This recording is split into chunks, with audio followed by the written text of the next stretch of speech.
I'm Audra Stafford here at the Jolla Playhouse with the fantastic Frank Wildhorn. We're going to talk about his latest production, Bonnie and Clyde. Frank, thank you for joining me. Thank you for being here.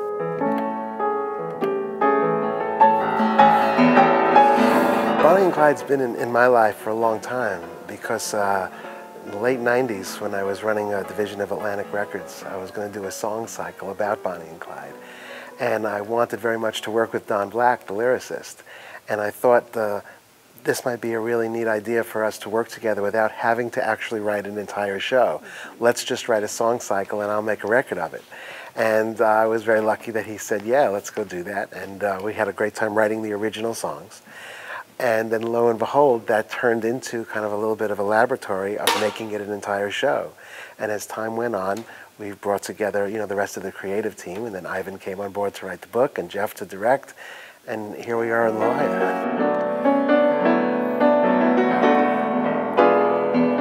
And we really did one reading in New York that was so successful and brought together, a lot of people from the producerial community. And from that moment on, which was last year, to here, that's pretty fast for a show to find its legs. There were two desperate, reckless, sexual kids, in a really tough time, and made some bad choices, but they were dreamers and idealistic and romantic. At the same time, they had a dark side, and I think, these guys, they deserve a musical. What are we going to be hearing to tell this story? Well, it's a little bit like my score to the Civil War. It's very Americana. This is Texas and Oklahoma, so it's Texas rock and roll meets Texas country, with some ragtime and blues thrown in.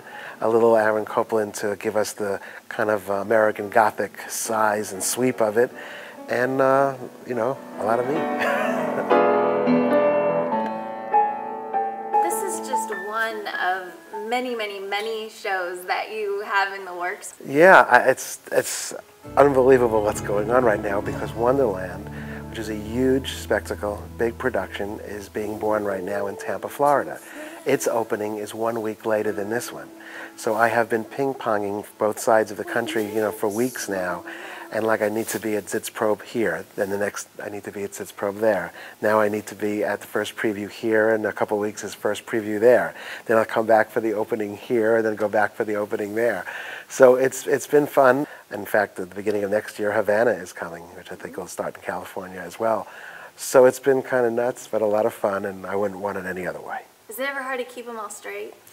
Nah, it's hard to keep my life straight, I would imagine. but not the shows. My hands going through all those different musical vocabularies is really what keeps me fresh.